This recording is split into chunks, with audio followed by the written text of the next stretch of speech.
Dans le cadre de cette vidéo, nous allons voir comment gérer les équipes, les canaux et les contacts. Par nature, Team est une plateforme collaborative qui doit faciliter le travail entre les salariés d'une entreprise ou entre les enseignants et les étudiants ou les élèves. Mais elle peut être également utilisée par des particuliers pour gérer leurs relations familiales.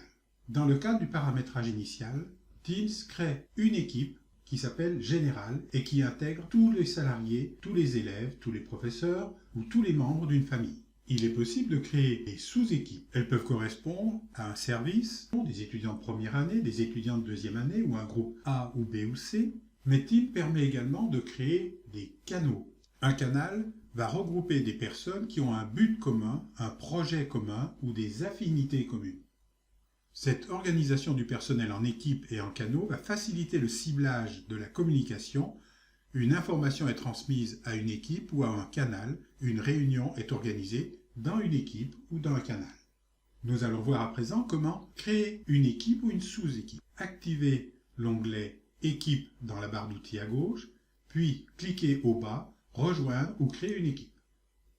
Cliquez le bouton « Créer une équipe ». Deux options s'offrent à vous. Soit créer une équipe à partir de zéro, soit créer une équipe à partir d'un groupe ou d'une équipe Office 365 qui peut être un groupe constitué sur Outlook par exemple. Dans le cas de cet exemple, nous allons créer une équipe à partir de zéro.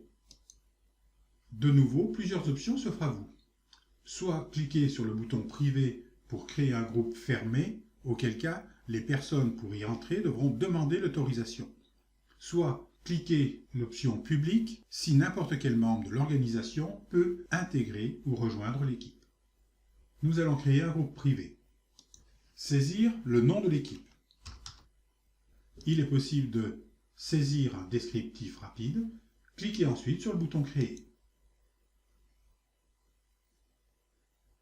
Une fenêtre nous permet d'ajouter des membres. Pour ajouter des membres, saisir les adresses mail des personnes à ajouter dans l'équipe.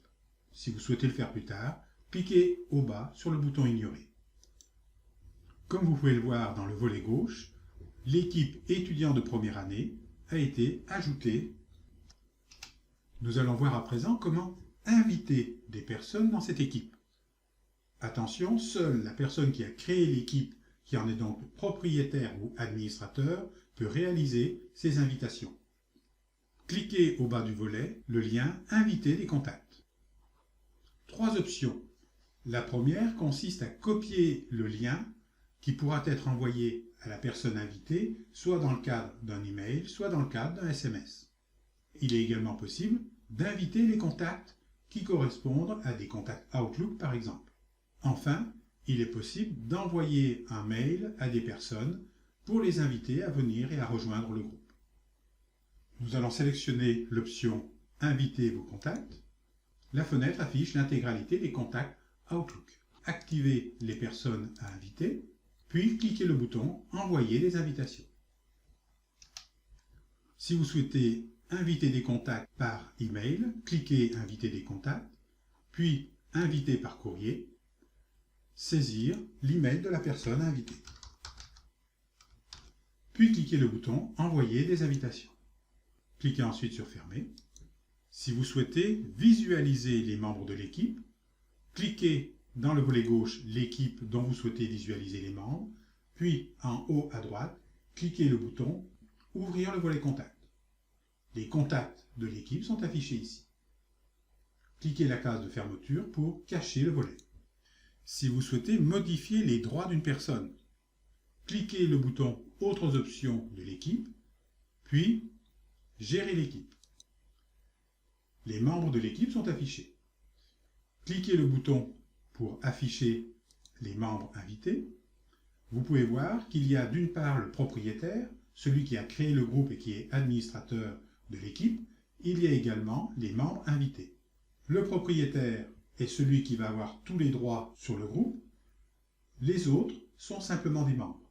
Mais il est possible de les transformer en propriétaires, auquel cas ils auront les mêmes droits que le créateur et le propriétaire du groupe. Si vous souhaitez à présent supprimer une équipe, cliquez le bouton « Autre option » de l'équipe à supprimer, puis sélectionnez « Supprimer l'équipe ». Une fenêtre de confirmation est affichée. Confirmez la suppression, puis cliquez « Supprimer l'équipe ». Nous avons vu que Teams permet également de gérer les canaux. Cliquez le bouton « Autre option » de l'équipe, puis sélectionnez « Ajouter un canal ». Nous allons dire « Groupe A ».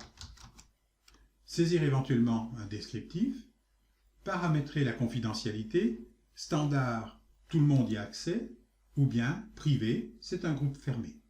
Lorsque vous l'avez fait, cliquez le bouton « Ajouter ». Le canal est ajouté. Nous allons créer un deuxième canal. Nous cliquons Autre option, puis Ajouter un canal, et nous allons l'appeler Groupe B.